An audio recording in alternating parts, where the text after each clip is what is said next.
not a rebel. I was not an angry man, but Islam made me an angry man. Islam made me do this all what I'm doing today. I was happy in my country. I simply wanted to live with my wife there, but Islam made me leave my country. Islam made me lose my family. And because of Islam, actually, I simply decided to expose Islam in an educated way, giving the references of Quran and Hadith. Mr. IMRAN FIRASAT is a Pakistani who converted from Islam to Christianity. Spain granted him asylum in 2004 because, as an apostate, his life was at risk. The Spanish authorities are now threatening to deport him to Pakistan under hate speech laws mandated by the European Commission. I was told that I'm Muslim and I have to follow that religion. I followed Islam 26 years of my life before I left it.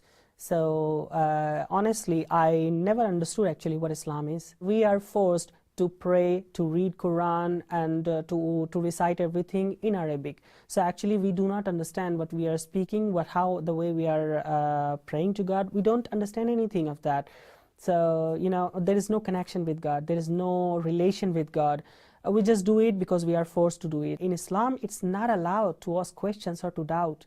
They just say that if you ask questions or if you're doubting about your faith, that is blasphemy. So we all are afraid there to ask questions or to doubt. I met my wife. She was a Buddhist. She was from Indonesia. We met in Pakistan, and I fell in love with her, and I wanted to marry with her legally and having a family with her. But later I realized that Islam doesn't allow a Muslim to marry with a Buddhist. So it was not possible in any way that we can marry. We decided to live together without being married. I thought there are many couples in the world who live actually together without being married or without having a paper in their hands. So for me, important was to be with her because I love her and she loved me. Problems started when we had a son. The hospital asked us for the marriage certificate. We couldn't provide that, and then they reported to the police, and then police arrived to our home. They come in a huge group and they just torture you.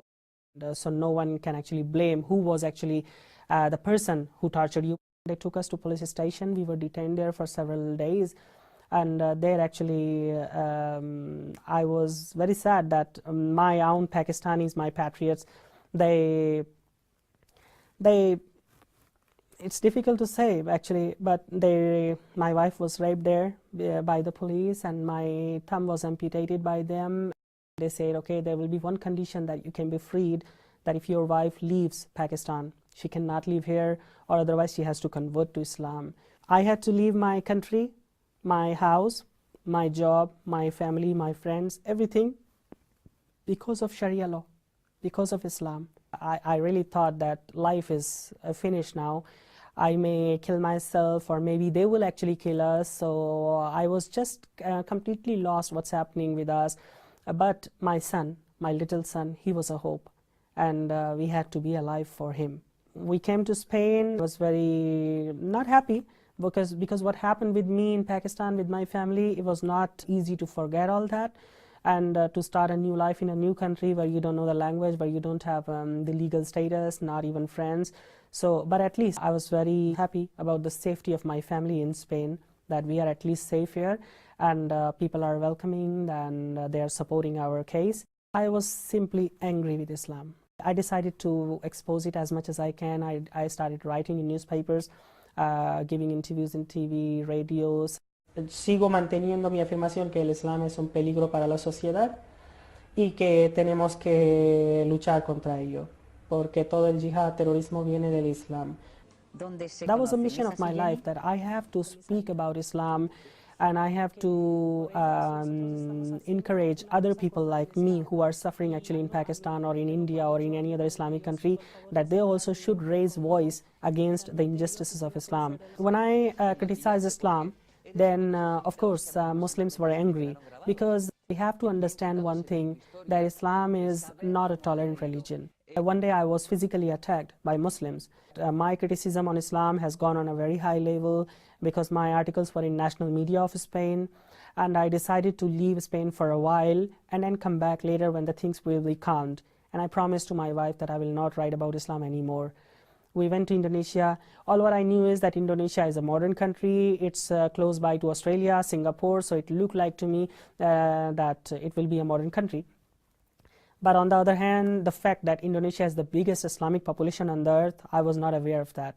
Because of Islam, I left my country. Because of Islam, I became a rebel. Because of Islam, I was an atheist. I couldn't stop myself from writing again.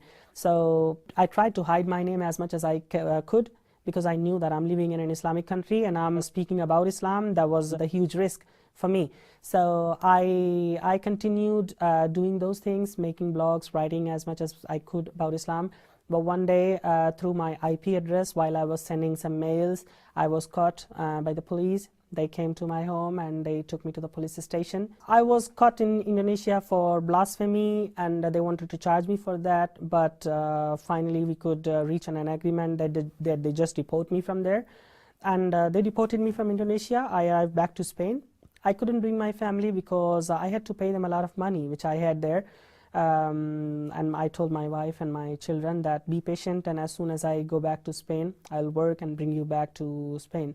And they were sad, but they were agree with that because they knew we had no other way. When I arrived back to Spain, I was working here in a restaurant. I was earning money. I was talking to my family every day. But suddenly, one day I was arrested by the police. And they said that, you know, why we have arrested you? I said, no, I don't know. They said that Indonesia has issued a warrant against you, that you are accused of a murder crime.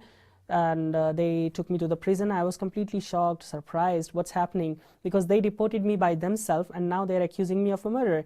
But luckily, I could actually prove my innocence to the Spanish High Court. I proved them that I was deported by themselves and I was not involved in any kind of that crime. I was acquitted.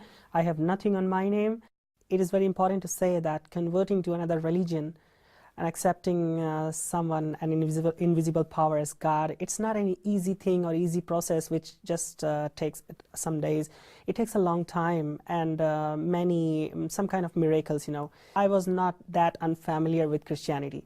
I had Christian friends. I used to debate sometimes with them. I used to ask some questions. So I had a lot of knowledge about Christianity, but I never had that feeling that I want to be Christian, or I never had that faith. My wife was in Indonesia.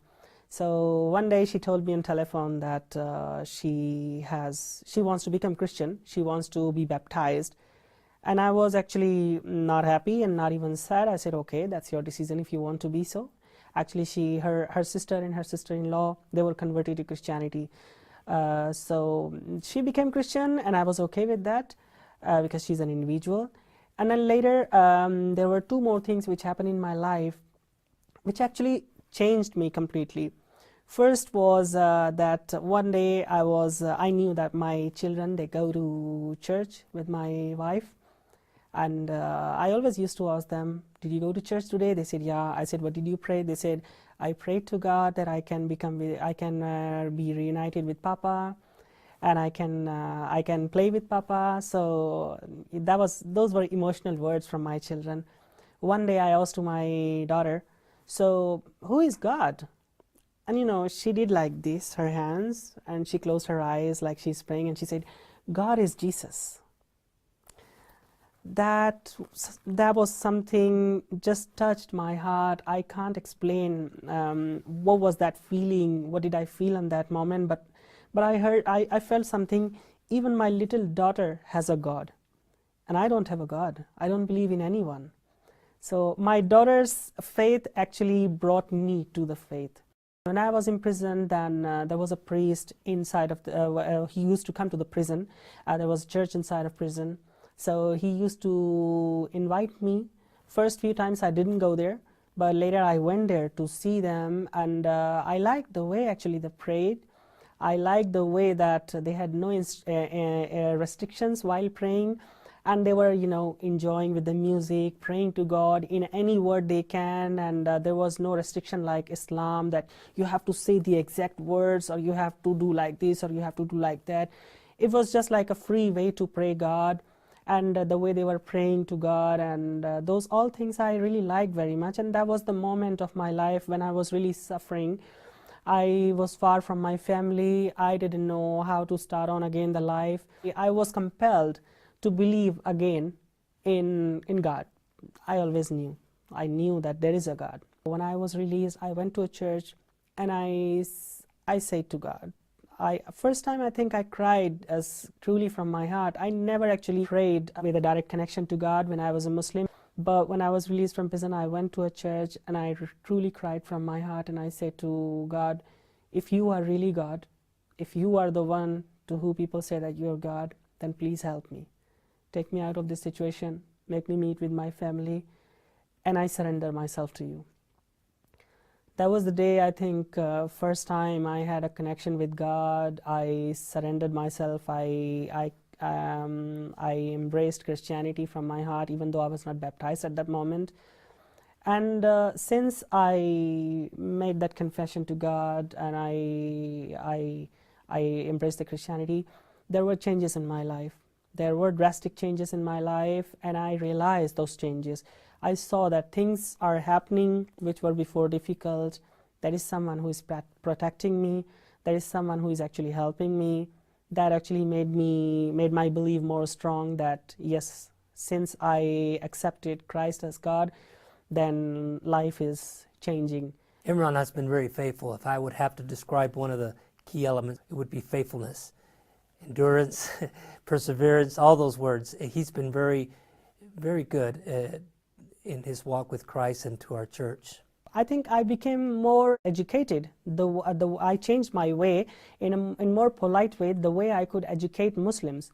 So with that purpose, I produced a film actually on Islam, and I released that. And I released that by informing to the government that, look, I'm going to make a film with the purpose to educate Muslims. I want to show them the real life of Muhammad. Mere days after this film was released on YouTube, IMRAN FIRASAT had his refugee status in Spain struck down. The Spanish government wanted to deport him back to Pakistan, where he would surely be killed. He had been an advocate against trying to, educate the public on the encroaching threat of Islam and Islamists across Europe and particularly across Spain. He's talked about how Islamist immigrants need to become Europeans, not to just simply come to Europe and practice Islam and invoke Sharia law. He's talked about the violence across Asia, across Europe, and across even the United States against Christian converts. I didn't violate any law of Spain. I just exercised my right to freedom of expression, and I produced a film. Just because of that, the Spanish government revoked my status, and they wanted to deport me back to Pakistan. And the reason they revoked my status, they mentioned in the documents that my film on Islam or my activities on Islam can provoke Muslims and they can burn our embassies, and we don't want that, so we revoke your status and we want you to leave the country. In conclusion, what I want to say is, I'm really very much angry with Islam, but there is a little bit difference in my anger of 2003 and now. Before I was completely angry, I just wanted to ruin it. But since I embraced the Christianity, I have a little bit change in my character. Because the first thing my pastors taught me, Imran, forgive. I said, no, Pastor, it's not easy. It's easy for you to say. But how can I forgive to those people who have ruined my wife? He said, no, Imran. If you cannot forgive, you're not a Christian. They used to put their hand on my head like this, calm, calm.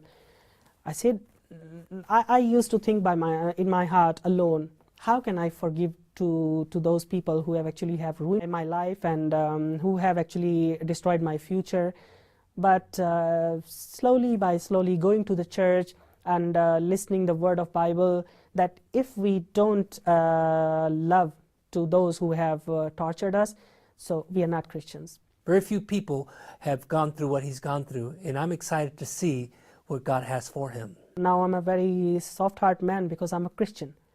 I have been baptized, and once I was baptized, I promised to God that I will honestly follow you and your orders.